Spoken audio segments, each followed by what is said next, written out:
जय जगन्नाथ जय जगन्नाथ जय जगन्नाथ बंधुगण विज्ञानर स्रष्टार द्वितीय अध्याय को आपण को स्वागत। भारतीय विज्ञान स्रष्टा मानू श्रद्धांजलि देवा अवसर में आजिर विषय पीसी रॉय बा आचार्य प्रफुल्ल चंद्र रॉय तांकर अवदान भारतीय विज्ञान जगत को केते ताहा जानिबा। जड़े भारतीय महान विज्ञानी को जानिबा ही आमर तांको प्रति श्रद्धांजलि हेबो। जड़े भारतीय वैज्ञानिक नाम प्रफुल्ल चंद्र रॉय 1861 अगस्ट मास 2 तारिख ग्राम रारुली काटीपारा जन्मग्रहण कले, जार अवस्थिति ब्रिटिश इंडियार बेंगल प्रेसिडेंसी जेसर जिले तथा एबे ताहा बांग्लादेशर खुलना डिस्ट्रिक्ट अंतर्गत। गोटे धनी बेंगली कायस्थ जमीदार परिवार रे तांकर जन्म। पितांकर नाम हरिश्चंद्र राय चौधरी, मातांको नाम भुवन मोहिनी देवी। प्रफुल्ल 7 भाई भौणी मध्यरु जणे थिले, 4 भाई एवं 2 भौणी। पिता हरीश जणे उच्च शिक्षित व्यक्ति थिले, जे इंग्राजी संस्कृत एवं पार्सियान भाषा प्रवीण थिले। से ब्रह्म समाज सहित खूब जड़ित थिले। English medium education women education से दृढ़ समर्थक थिले। निज घरे गोटे बड़ लाइब्रेरी थिला, जेउठी से सर्वदा पढ़ापढ़ी रे मनोनिवेश करुथिले। एपरी परिवेशर प्रभाव प्रफुल्ल चंद्र रॉयଙ୍କ उपरे गभीर प्रभाव पकाइथिला। पढ़ापढ़ी प्रति तांकर अनुराग आग्रह तांकर बाल्यावस्थारु दृढ़ीभूत होइथिला। भारत में पीसी रॉयଙ୍କୁ दि फादर ऑफ केमिस्ट्री कहा जाए।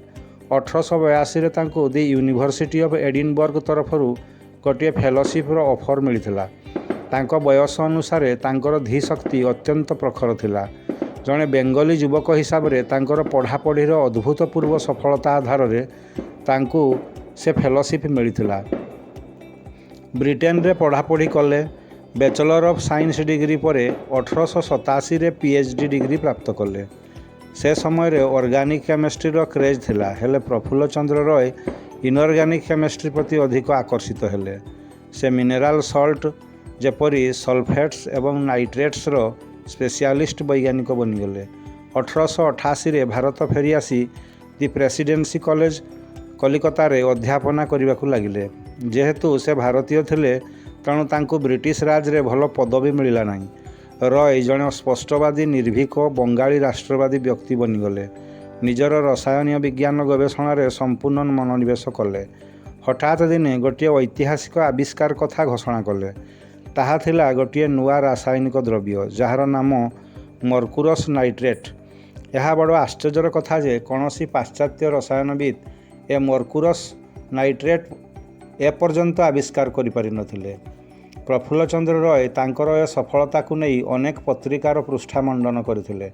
ता मध्यरु 1897 रे लंडन रु प्रकाशित the journal of the chemical society थिला अन्यतम।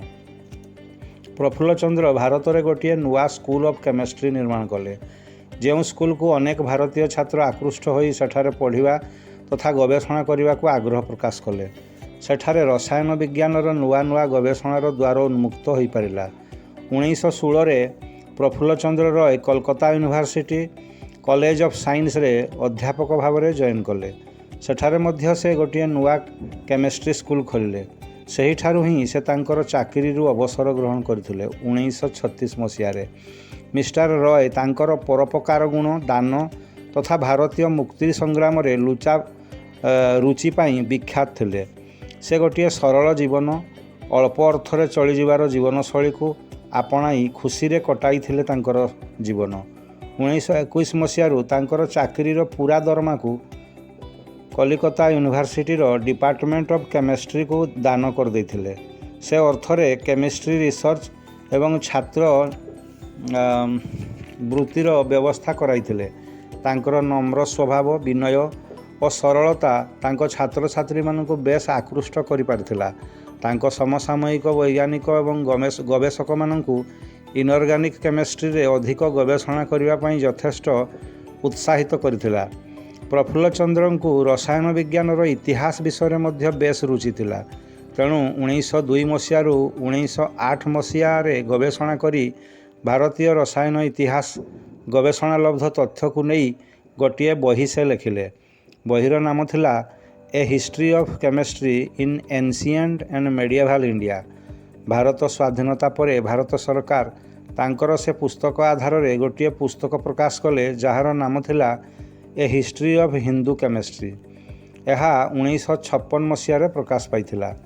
2011 मसीह Prafulla Chandra Roy the royal society of chemistry London तरफ गोटे केमिकल लैंडमार्क प्लाक अर्थात रसायन विज्ञान रे उल्लेखनीय अवदान पाई सम्मान फलक प्राप्त करिथिबा प्रथम भारतीय वैज्ञानिक से थिले। से समय टाइम्स ऑफ इंडिया खबर कागज रे प्रफुल्ल चंद्रंकर उल्लेखनीय अवदान पाई तांको प्रशंसा शतमुख होई लिखिथिले, मिस्टर रॉय जड़े genuine worker in the field of chemistry. He is a scientific hero in India as he should be. सही वर्ष 2011 रे कलिकता साइंस सेंटर ठारे प्रफुल्ल चंद्र रॉयंकर बहुमुखी प्रतिभा एवं रसायन विज्ञान रे तांकर उल्लेखनीय अवदान को नहीं गोटे स्पेशल एग्जिबिशन आयोजन करा जायथिला। प्रफुल्ल चंद्रंकर उभय पितामाता पिता हरिश्चंद्र राय चौधरी एवं माता भुवन मोहिनी देवी शिक्षार दृढ़ समर्थक, उच्च शिक्षित एवं उदारवादी मनुष्य थिले। उभय पितामाता निज घरे गोटे बड़ लाइब्रेरी निर्माण कराई पढ़ापढ़ी समय बिताउथिले। एहार प्रभाव कमलमती प्रफुल्ल चंद्रंकर जीवन में गभीर भाव में पड़िथिला। तांको बयसर सांग मानक ठारू प्रफुल्ल चंद्र पढ़ापढ़ी क्षेत्र में ढेर आगुआ रोहुथिले। कलिकतार प्रेसिडेंसी कॉलेज रे केमिस्ट्री पाठ पढ़िला समय रे निज घरे गोटे होम लैबोरेटरी निर्माण कराई विभिन्न एक्सपेरिमेंट करिबारे तांको आनंद मिलुथिला। स्कूल शिक्षा समय रे प्रफुल्ल चंद्रंकर देह असुस्थ हैला। 1874 मसीह निज शरीर को सुस्थ रखापी तांको ग्राम को से फेरी जाइथिले। 2 वर्ष पर देह सुस्थ हेबा पर पुणी कलिकता को लेउटिले, हेले तांको शरीर सेमिति क्षीण होई रहिला। से पेट रोग अर्थात डाइजेस्टिव प्रॉब्लम एवं अनिद्रा बा इनसोमनिया रोग रे पीड़ित रहिले। पीड़ित थिबा समय रे बापांकर बड़ लाइब्रेरी रे अनेक बही पढ़िबार सुजोग तांको मिलिला। तेणु परवर्ती जीवन में से बहुमुखी प्रतिभार अधिकारी होई पारथिले। 1882 रे स्कॉलरशिप पाई यूनाइटेड किंगडम को पढ़िबा को गले। 1887 रे डीएससी डिग्री प्राप्त हेले, जेउथिपाई से सेठारे गोटे प्रेस्टिजियस प्राइज होप प्राइज प्राप्त कले। विशेषतः तांकर डीएससी डिग्री थेसिस सब्जेक्ट पाई तांको ए प्राइज मिलिथिला। तांकर थेसिस सब्जेक्ट थिला एहिपरि conjugated sulphates of the copper magnesium group a study of isomorphous mixtures and molecular combinations. Bharat को फेरी आसी 1892 मसीह बेंगल केमिकल वर्क्स प्रतिष्ठा कले। मात्र भारतीय मुद्रा 700 टंका पुंजी रे एही कंपानीर शुभारंभ होइथिला। कंपानी भारतीय पारंपरिक चिकित्सा अर्थात ट्रेडिशनल ट्रिटमेंट पाई उपयोगी रसायन बा औषध तैयारी कले। भारतीय गछलता जातीय द्रव्य बा हार्बाल गुड्स प्रस्तुत कले। 1901 रे PCBW Bengal chemical and pharmaceutical works limited प्रतिष्ठा कले। यह भारतर प्रथम फार्माक्यूटिकल कंपानी भाव में परिगणित हैला। समय अतिबाहित होगा सहित ए कंपानी बहुत बड़ होई गढ़ी उठिला। पीसी रॉय जड़े उदार हृदयवान व्यक्ति थिले। 1920 मसीह बेंगल बन्या समय प्रभावित जनता को खाद्य वस्त्र और बासगृह प्रदान कले। जनसाधारण को साहाय्य करिबारे तांकर तिळे हेले कुंठाबोध नथिला। बेंगल रे खदी उद्योग ठारू आरंभ करी अन्यान्य वाणिज्य कारोबार यथा Bengal enamel works, the national tannery works, the Kolkata pottery works इत्यादि को प्रभावित करथिले, प्रोत्साहित करथिले। से जड़े प्रकृत जातीयतावादी कर्मी थिले।